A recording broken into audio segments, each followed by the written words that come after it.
This is Uncommonly Remarkable. We have surprisingly casual discussions about the lives and notable accomplishments of community leaders, entrepreneurs, and everyday folks like you and me. Think of this podcast as an opportunity to learn something new and to pick up on an entrepreneurial tip or two through open conversation. I'm Artis Beatty. I'm a doctor of optometry and the chief medical officer for My Eye Doctor OD. Though we will inevitably touch on topics within my area of expertise, the opinions and conversations held here are separate from my work with My Eye Doctor. Welcome to the show. Today's guest is Alan Lazaros, the CEO and co-founder of Next Level University, a global top 100 self-improvement podcast with over 2,000 episodes heard in more than 150 countries. Alan and his team are on a mission to help people reach their full potential through free daily content, group coaching, and intensive business mentorship. In this conversation, we unpack the mindset behind long-term growth, why most people secretly fear success, and how to build a life that's both profitable and fulfilling. If you're tired of chasing goals that don't feel aligned or wondering why external success still leaves you empty, this episode is your wake-up call. Ladies, gentlemen, all you remarkable people, please welcome Alan to the show. So excited to have you on. Thank you for taking the time. I know you've got a busy schedule, so we are really happy to see you today. Thank you for having me. I mean it. I mean, 21st century, noisy world, anyone watching or listening, I do not take it lightly to be here. I do not take it lightly to have anyone listening, quite frankly, because they could be listening to anyone else in the world. So thank you. It's an honor. Uncommonly Remarkable is an awesome name. So the fact that you want to share any version of me that you might consider remarkable, I'm just grateful. So thank you. Well, so I've listened to you for a while, and I've seen you on other shows, and it's just an impressive story, and the conversation is always great. But for people who are not familiar, it would be really good to maybe start where we are today and talk a little bit about Next Level University, because I think that sets the stage for the rest of the conversation. Yeah, absolutely. Setting the stage. And thank you for the kind words already. I appreciate it. That means a lot. So where I am now, I am the CEO and founder of Next Level University. And I really do mainly three things at this stage. In the beginning, you kind of have to do everything yourself. Now I have an 18-person team, and so I only do three things now. As pretentious as that might sound. I coach, I train, and I podcast. So coaching is one-to-one. Training is one to several, and then podcasting is one to scale. And it's mostly reverse engineering goals and dreams. I'm a computer engineer, and it's dreams, goals, priorities, metrics, habits, skills, and identity. And I'm big into metrics and tracking. I have a lot of people. All my clients are habit trackers and just keeping people on track. So that's what I'm doing now. And in terms of where I started, though, it's very different if you want me to go down that next. Yeah, I mean, I think the story behind how you really got here is interesting, but I think it's a story that a lot of people can identify with at least parts of it and see some of themselves, particularly people who have had some ups and downs, who've been successful in some things and not so successful in other things. And there's always that balance of feeling like you're doing what you're supposed to be doing versus what you have to be doing. So talk to us a little bit about what makes you you. Like, where did you start? Okay, so I'm 36 now, even though I usually joke and say I'm hoping to hit puberty at 37. For anyone who's on camera, I look very young, which does not help me in my business career, by the way. People love to be coached by a 12-year-old. No, but ultimately, I'm 36 years old, and I started off tough. So I usually playfully joke, and I say there's two types of adversity in life. There's the adversity that happens to us, and then there's the adversity that comes as a byproduct of having huge goals. I, without knowing it, chose both. I had both, I should say. And so my upbringing started tough. One of the fascinating things about when people see me now, born and raised in Massachusetts. The United States is the largest economy in the world. And I think that one of the challenges I have now is that I look like someone who was born on third base. Blonde hair, blue-eyed, born and raised in Massachusetts. Yeah, and the truth of the matter, it couldn't be farther from the truth. I couldn't even see the ballpark. So when I was 2 years old, my birth father was John McCorkle. It was Jim, Joe, John, Jane, Joan, Jeanette. 6 kids, big Irish Catholic family. Yeah, all with J's. And John McCorkle was my birth father. He passed away in a car when he was 28. when I was 2. I had an older sister who was 6. Everything's numbers for me, so bear with me on that. So I had a sister who was 6 and a mom who was 31 at the time. Stepfather came into the picture. His name was Steve Lazaros. He worked for a company called AGFA. They did hospital computers during the dot-com bubble in Massachusetts. So he did very, very well economically, but him and my stepdad did not get along. My mom and my stepdad did not get along, and that's a polite way to put it. So I took his last name, I think around age 6 or 7. And when we were being the Lazaroses, we didn't really associate much with the McCorkles anymore. Fast forward from age 3 to 14, I playfully refer to that time in my life as boats and BS. We had snowmobiles. We had snowmobiles. We had ski trips, deep sea fishing. We had a yacht. We had an apartment building. My mom drove a BMW. It was the 90s were wild, particularly in the US, but the dot-com bubble, there was a lot of expansion. I mean, it was economic boom time, and we were definitely in that. So from the outside in, it looked really good, but from the inside out, it definitely wasn't. Mom and stepdad didn't get along. So 14 hits. I go from boats and ski trips to now I get free lunch at school because our income is so low. So my stepdad leaves, takes 95% of the income with him. He got the yacht and the apartment building. We got the house and the dog. And my sister moved out that same year. To this day, I've never seen or spoken to a single member of my stepfather's family. Oh, wow. 14 years old, hardest year of my life. Didn't understand this at the time. This is in hindsight. We don't associate with the McCorkles anymore.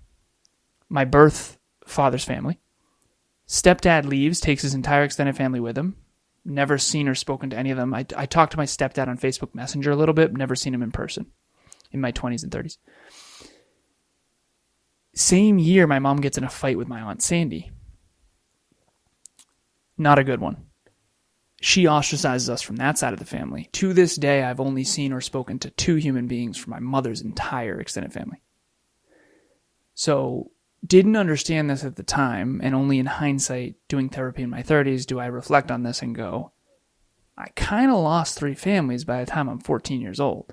Yeah. And that same year, my sister moved out. So, it was just me and my mom in that big house, and I look into the future, no generational wealth, no trust fund, no dad. I'm in some trouble here. 2 trauma responses. So fight, flight, freeze, and fawn are the 4 trauma responses. I had 2 different trauma responses. I know we're going to get into this. I think there's the real world and there's the social world.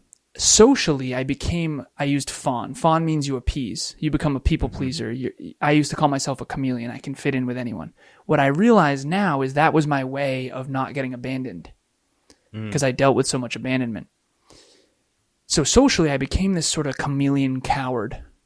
Just fit in, fit in, fit in. Don't lose anybody, don't lose anybody. But behind the scenes, it was fight. It was aim higher, work harder, get smarter.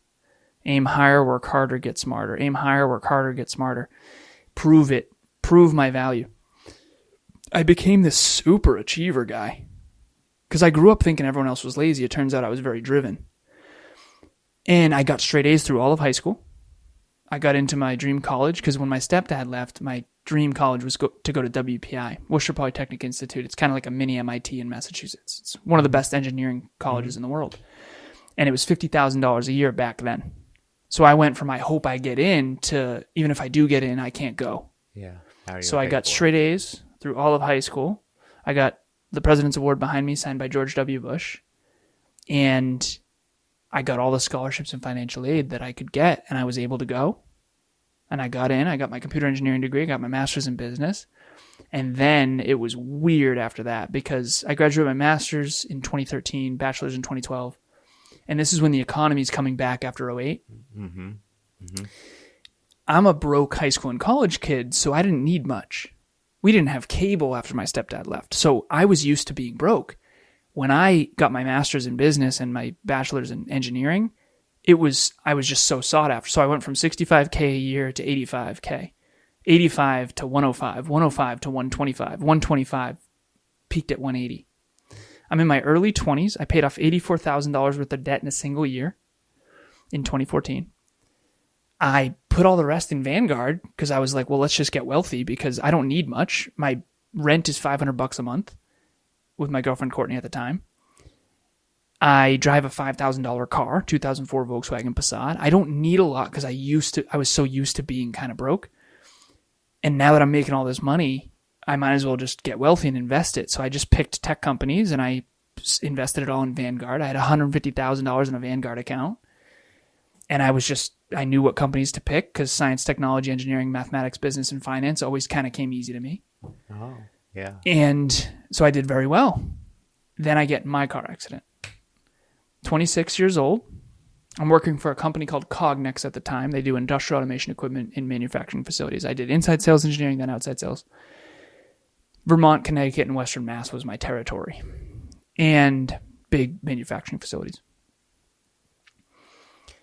I am up in New Hampshire, and it's a head-on collision, my fault. I crossed the double yellows. I was supposed to yield and didn't. Dark winter night in 2015, and it was a head-on collision with a lift-kitted pickup truck, what I thought was a Mack truck.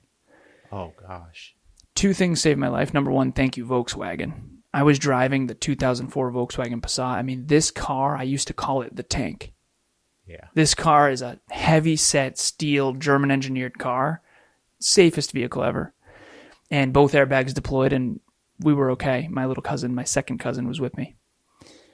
One of the only people that came back from my mom's side. And the second thing that saved my life is I thought it was a Mack truck. It was actually a lift-kitted pickup truck.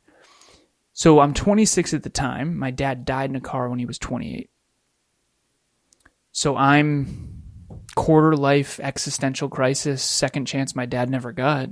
And I'm physically okay. We were rattled. It was not a fender bender. We were definitely rattled, but I was no permanent damage. But mentally, emotionally, and spiritually, it was just the mortality moment of regret and all the stuff I hadn't faced. And I have these 4 buckets of life. I'll go quick with it. And I know this is kind of long. I now realize this. I didn't at the time. 4 buckets we all go through. Number 1 is you are unsuccessful and unfulfilled. Mm-hmm. I was a cart kid and a bus boy at a golf course when I was 14. My stepdad had left. I was 16, actually. And I was just a miserable human being. Unfulfilled and unsuccessful. And people said these are the best years of your life. And I remember thinking, God, I hope not. Right. Right? Right. Yeah, and it definitely wasn't, by the way. But yeah, they maybe the best years of their life, right? Number 2 is I became externally successful, but internally I wasn't fulfilled. Drinking too much and too often, industrial automation, making tons of money, high school friends to college friends to corporate. I mean, I everything for everyone, nothing for myself. That whole thing. Then I flipped the script after 26 and I go all in on, that's when I found personal development, self-improvement, personal growth. And I go all in. I dial that up to 11. Every book, every course, you name it, I'm all in. Fitness model, fitness competitor, fitness coach, happy, healthy, productive. But I went broke. I started a little company called Lazaros LLC, what you'll never learn in school but desperately need to know. I wanted to bring personal development to the school system. That was a wild mistake. That's amazing, though. Yeah, thank you. Really not great trying to get speeches and trainings at high schools and colleges with that slogan. Not great. Fair. I'm still kind of enough. on that mission, by the way. But so I went broke. So now I'm internally fulfilled as hell, but externally unsuccessful, so I can't sustain it, which it turns out also kind of sucks. 4th bucket, this is where everyone wants to get, and statistically almost no one does. You are externally successful and internally fulfilled, and it's a mountain that gets higher as you climb it. And that's where I've gotten in my 30s, luckily. If you can look yourself in the mirror and say authentically, I want my future to be an amplified version of what it already is, then you have gotten to that 4th bucket. You are both externally successful and internally fulfilled, and now it's just time to up the ante and get to the next level. And it's an infinite game. Yeah. And so, that's such a difficult thing to achieve, and it's actually something that I don't know that people think about that often, right? It's because there's always some compromise in what's happening or where you are in life in your station, and to be able to say today is great, and if tomorrow is an amplified version of today, then that's even better. And that's a really, really tough statement to be able to make. Yes, it is. And so the journey to get there is got to also be relatively tough. For sure. I mean, it's a duality, and duality is holding two seemingly opposing ideas in your consciousness simultaneously. On one hand, you have adversity and challenge and struggle and difficulty and pain and all of that. And then on the other hand, you have growth and achievement and learning and deeper understanding and distinctions and love and joy. And it's a pendulum. You can't have one without the other. And I think I'm a physics guy, so to me it makes perfect sense, the yin and yang of life. I am more successful than I've ever been, externally and in terms of internal fulfillment. Mm-hmm. And I do think in a lot of ways it's in tandem with how much I've suffered. It's what you do with the adversity, I think. And that comes down to self-belief. We can get into that for sure. But that fourth bucket is where everyone wants to get. And it's external success with internal fulfillment. And I do agree with you. It's very, very rare, because what the economy pays the most for is very rarely meaningful work. Mm-hmm. What's most meaningful to us is rarely what the economy pays most for. And that's unfortunate. Some people are fortunate enough, if basketball is your deepest passion and your deepest purpose, and you happen to be a Kobe Bryant, then you get to, not work another day in your life because you love what you do, quote unquote. And obviously it's a lot of work. But most people aren't that way. Most people, the work they do that's most meaningful is not what actually pays the bills. And that's actually my job now as a business coach, is to help people integrate those two. It's very hard to integrate those two. And it's part of the reason that people, you have a subset of people who are constantly looking for the next opportunity, right? Because they are trying to marry what they're going to be financially successful with what they really want to do. And sometimes the skill set that they have is not the skill set that they should be developing, but it's the skill set that gets the bills paid. So if you're using that skill set and you decide, well, I didn't get what I wanted out of this one, maybe I'll do another. And so you see that in people's resumes all the time. Yeah, for sure. They've moved from position to position in the same, we'll call it genre, because they've got this really great skill set, but it's not their purpose. And so they can't ever get comfortable around it. And they're looking for that place that's going to allow that to happen. And then even worse, there are some people where that is their purpose. Good luck competing with them. Yeah. That's another thing too, is for me, helping people grow their businesses. That's all I do now. Good luck competing with me when that's all I want to do. Mm-hmm. Like I work 6 days a week, 10-hour days, front facing, and I still work on Sundays with back office work. And again, I'm not recommending this to anyone else, and I used to be too much of a coward to even share this, but I haven't taken a full day off since that car accident. And people say I'm nuts. It's like, no, listen, I genuinely want to reach my full potential. And trust me, sometimes it's only an hour a day. Sometimes it's 18 hours. Usually it's somewhere in between. I am doing the most meaningful work, and I'm very mastery driven, so I want to get better at it. If the skills that you want to develop that are the most economically rewarding are not in alignment with your passion and your purpose, you're setting yourself up for your own trap, because you're going to buy a bigger house, better cars, start a family, and then you're going to be trapped by that necessary income, and you're not going to be able to pivot like I did. Like, I didn't have any kids, so I had $150,000 in a Vanguard account, and I was able to quit my job and go all in on my passion and purpose for a profit for years without having to make a ton of money. And that's because I didn't have kids. I didn't have a mortgage. I kept my expenses low. Low expenses are a superpower in the beginning of an entrepreneurial journey. And I do think that when you do find your passion and use that and package it for a purpose, which is helping others, and you find a way to make it profitable, once you get that triangle right, passion into purpose into profit, it's very hard to compete with that person because they love the work so much more than you do.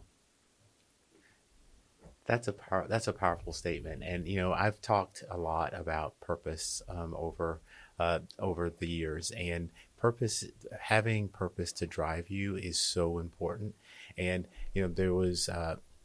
there are a couple of thoughts that people share about purpose, in that sometimes we think that we have a singular purpose and we are driven to do that singular thing.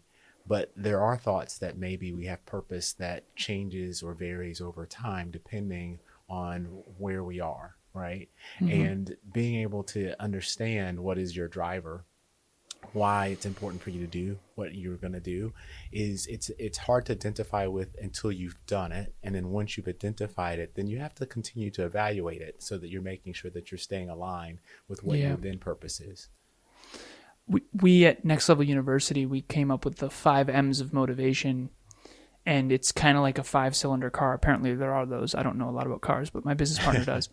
And I picture a car that's only running on 1 or 2 cylinders, because people will say, how are you so driven? Because we have 2,068 episodes. I think 2,069 as of earlier today. And it's like, how do you guys stay so driven? It's these 5 M's that we talk about and teach in our group coaching program. So the first one is mastery, which is how much you love getting good at stuff. That doesn't drive most people. Statistically, that's my number one driver. I just love getting good at stuff. I don't care if I'm painting the deck or playing basketball. I have to be very careful about what I do because I dial everything up to 11. Now, we share that. Yeah, okay. All right, nice. Yeah. I'm someone who most people would consider an obsessive. I don't do anything, I don't do anything moderately, basically. I always joke I can't even do moderation in moderation. Okay, so that's number one, mastery. You love skill development so much that it actually becomes a bottleneck because you're trying to learn everything. So that mastery is number one. Number 2 is mating, mating/romance, which is you're love driven. You're very driven by having your dream partner. You most likely have envisioned your wedding. You have mostly family. You want to have a family. You want to start a family. We all have all 5 of these, but we have a couple really big ones. The next one is movement/freedom. So some people are motivated by never being told what to do. That's a big one for me too. Mm-hmm. So that's why we don't have investors, because I don't want anyone's hand in our cookie jar. I spent enough of my time in life. Now, again, that comes with consequences. I mean, we have to bootstrap our way ourselves. That's right. One of my early mentors asked, "Hey, Alan, if I gave you $1 million, what could you turn it into in 5 years?" And he wanted to set me up with some of his private equity. I said, "Listen, no, I'm not doing it." And it's nothing personal, and I'm grateful for the opportunity. Kevin's like, "Only you would turn down $1 million when you were broke." Number 4 is we've got mastery/status, mating/romance, movement/freedom. Money/materials. This one's actually not that big for me. I have nice things now, but I grew up without nice stuff. Well, after my stepdad left, this is a big one for my business partner. He wants a really nice car. He drives a BMW. He wants a really big house. Money and materials. Some people really like nice things, and that's definitely not me, but that's okay. And then the 5th one, this is the one that's the rarest. And it's mission/purpose. And that's the one you're talking about, which is very big for me too. So me, it's mastery and mission, and then probably movement, then mating, then materials. But you can dial in and ignite every one of these. So if you were to take those 5 M's and write down everything you want under each one, you'd just be so much more ignited. Most people are just, they're playing with 2 cylinders or 3 cylinders. There's so much more motivation under there when you get the mud out of your glass. I love that you're not a car person, because you haven't put this together yet. But there are 5-cylinder cars.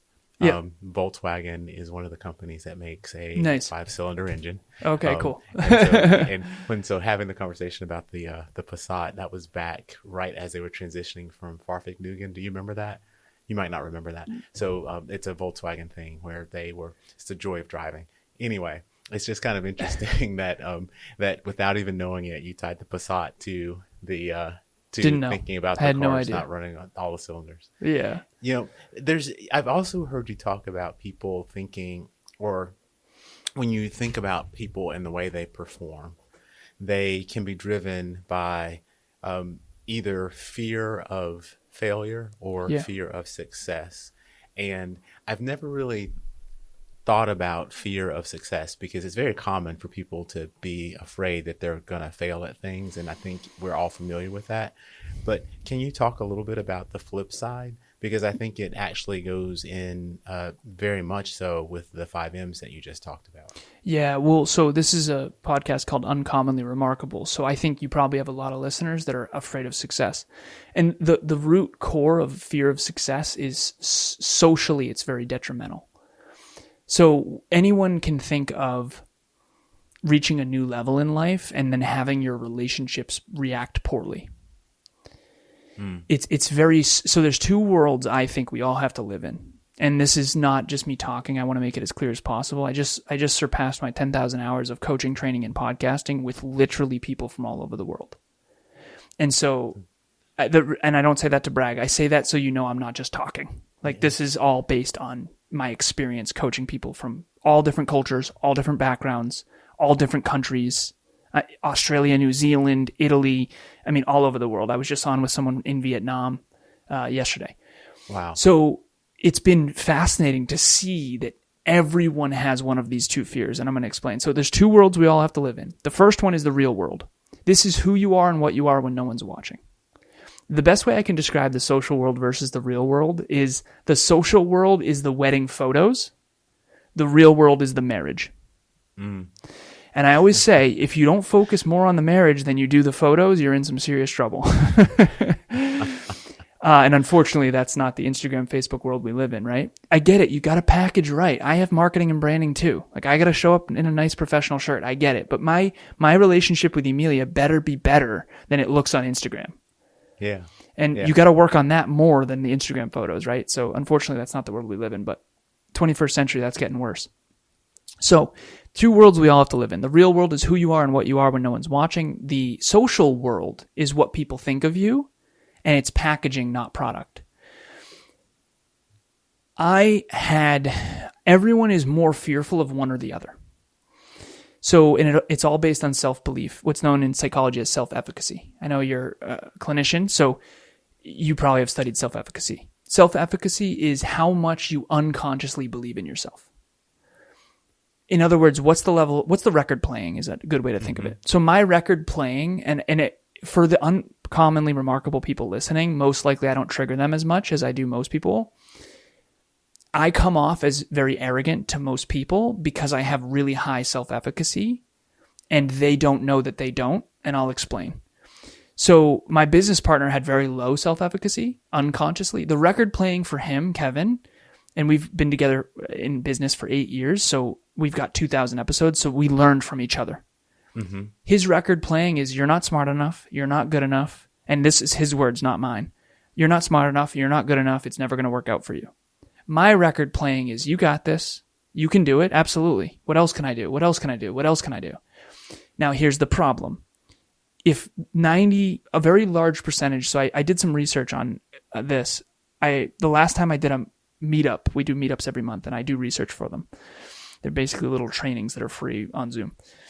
And one of them was the difference between goal achievers who achieve their goals and people who don't. And these are the statistics, most recent statistics, and I did a deep research function on ChatGPT for this, and I went pretty deep. 3% of people have clear written goals that they actually achieve. That blew my mind because my whole life I've always had clear written goals with a number attached that I achieved. Those are the achievers. We just are achievers. Straight A's in high school, go to one of the best colleges, like make it work, graduate with high distinction. We're just achievers. And it's not even that hard for us. It's just who the fuck we are. Pardon my French if I'm not supposed to swear. Please bleep that out if this is not explicit. Fair enough.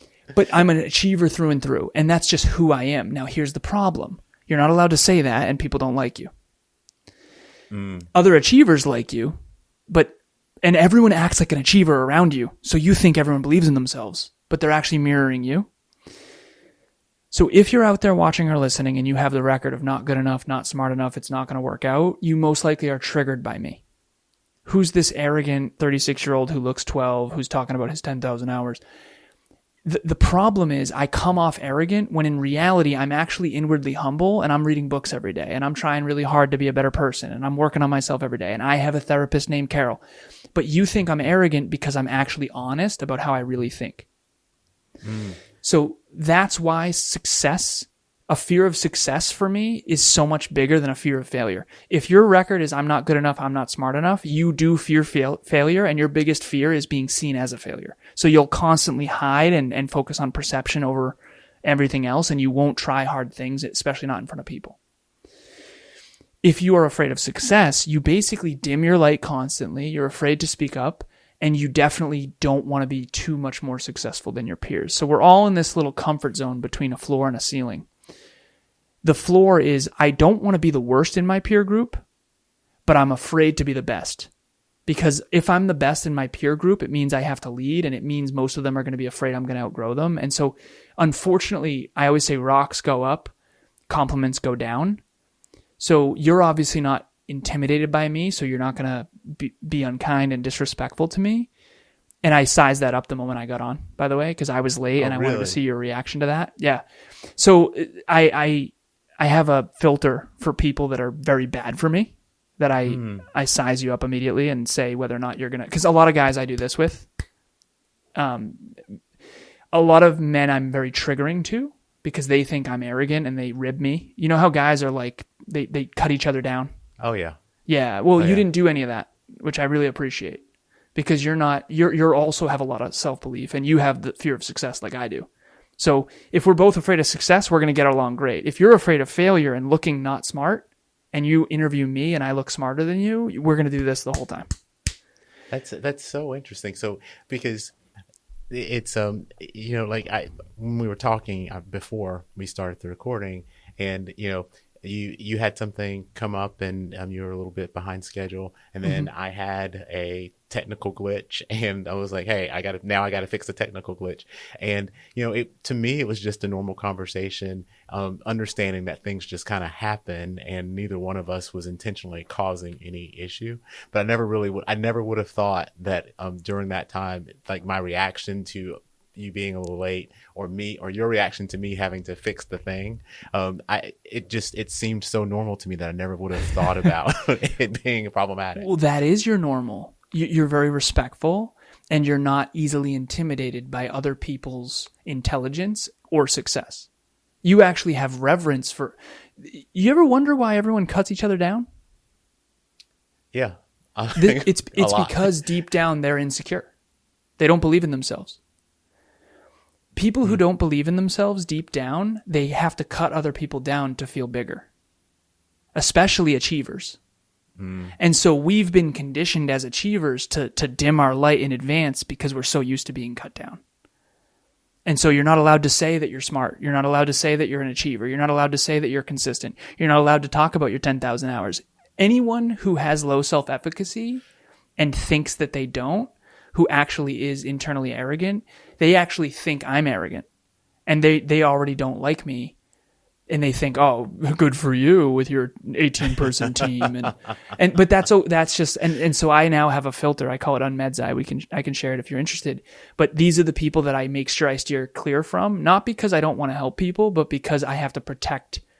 There's certain people that just will never jive with me. A good metaphor is I wear this Oura ring. There's something called a readiness score. And if you get great sleep and you're well hydrated, it'll tell you, hey, you're ready for a tough workout. There are certain people that I just don't think are ready to do the work. And so I have a filter to make sure that I don't work with the wrong people. And that's fair.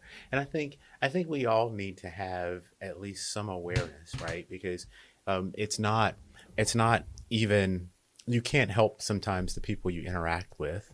So understanding the different personality modes, I guess, of people in which you interact is important, because we all have to have that person help us at the checkout, or that TSA person get us through the airport. And so understanding a little bit more about them and how you can interact with them to actually ultimately get what it is that you need is an important skill set that we all should have. So one thing that this will land for people, and men unconsciously compare to other men. and women unconsciously compare to other women. And that's why a lot of women mistreat each other and a lot of men mistreat each other. It's if there's a really, really, really gorgeous woman next to another woman who's really deeply insecure about her looks, she will react in one of two ways. She'll be a turtle and she'll shell up and not want to be seen or take a photo, and she'll be mousy. Or she'll be a puffer fish and like tear the other woman down. And men are the same way. And with each other. And it's because we're triggering each other's insecurities. And so I unfortunately trigger a lot of the insecurities in some men who are insecure about their intelligence. And so I can tell that you don't have any insecurities about your intelligence, and I can tell I don't trigger you, which is why I'm allowed to say any of this. I mean, I wouldn't be saying any of this if... and I used to be too much of a coward to even say any of this, even if I don't trigger you. But at the end of the day, I just think it's important for everyone to understand when you get mistreated, it's a reflection of the other person's insecurity and their psychological immune system's reaction to that, aka their ego. They're just puffing up because they're so insecure and they're triggered, and they end up mistreating you because fight, flight, freeze, and fawn. Fawn is fear of success. I won't challenge you. I won't challenge you. I won't challenge you. Fight is I challenge you. I'm going to challenge your intelligence because I'm insecure about mine. And it's a really negative experience.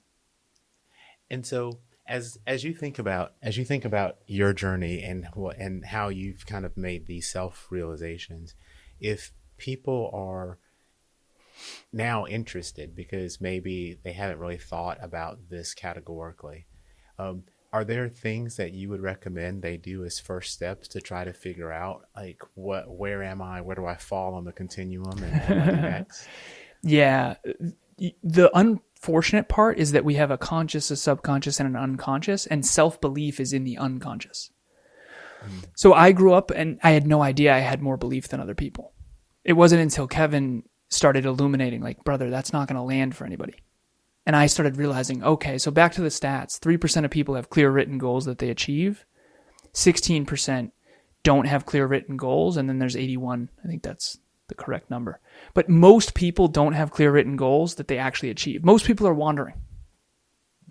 They're wandering around, stumbling upon persons, places, things, and ideas, stumbling upon a job, and I'm not trying to be mean.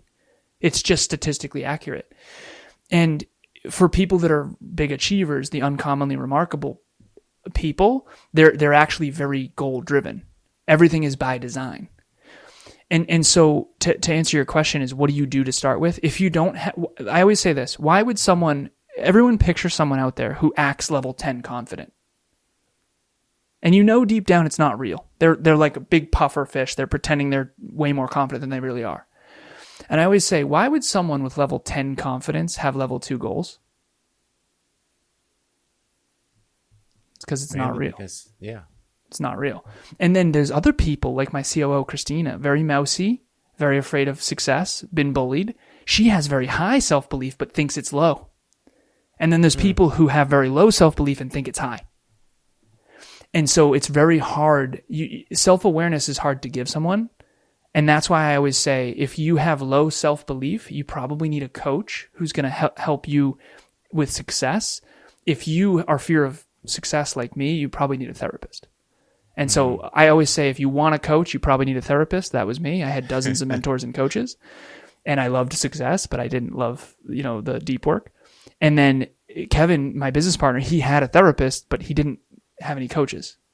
So if you want a therapist, you probably need a coach. If you want a coach, you probably need a therapist. And honestly, everybody I recommend gets both. But ultimately, that's the best I've got. Well, tell me what's next for you. I mean, it feels like you are living in what is working great, and it feels like you are growing what works great, amplifying it every day. So if you were to kind of look at future Alan, like what is it that you would like to accomplish? I mean, ultimately everything is kind of optimized underneath.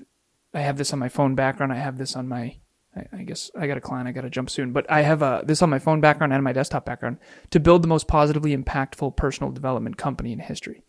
So to me, I'm obsessed with personal development. I said this to you on before we hit record. And if I'm intense, it's because I have to pee and I have to go. So I'll go quick with this. But I said this to you before we hit record. I said, I think everyone should, and again, I'm going to should on people. I think you, and I'm saying this to me too, by the way, should work harder on yourself than anything else you do. Yeah. If we all just sweep our own porch, the whole world will be clean.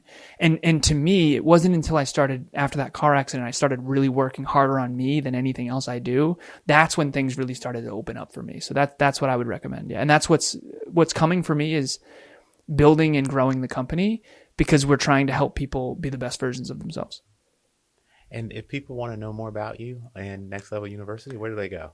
Thank you. Exactly that. Next Level University, spelt just like it sounds. You can Google us. We have a podcast. It's all about success and personal development in your pocket from anywhere on the planet, completely free. Every single day, we do an episode every day, and it's half-hour average time. So these are deep. I mean, we work hard on these. And it's just going to keep you focused and growing in the direction of your goals and dreams. And Next Level University, spelled just like it sounds. We're on all the podcast platforms. We're on YouTube, all of that as well. Alan, I have to thank you again. It's been fantastic. And I've learned a lot. And I'm going to spend some time going through episodes and learning more things. I have enjoyed finding out more about you. And thank you for spending the time. This has been an honor and a pleasure. Thank you so much for having me, and thank you for creating the safe space for me to be me. I really appreciate it. Keep doing what you're doing. This uncommonly remarkable. I love it, man. Thank you for having me. I appreciate it. Have a great day. You too. You too. All right. Bye. If you've made it this far, then I have to thank you for your time. I hope you've learned something new and enjoyed listening to the discussion as much as I enjoyed having it. I'd love to hear from you about the show, because we're working really hard to bring you great content, and the feedback really helps us get better. If you like what you've heard or watched, for those of you who are streaming out on YouTube, then take a split second to give us a thumbs up or a like. It really helps other people like you find the show too. And no one likes to miss out on the good stuff, so go ahead and subscribe and hit the notification bell so you don't have to wonder when or if there's a new episode. And until next time, stay remarkable.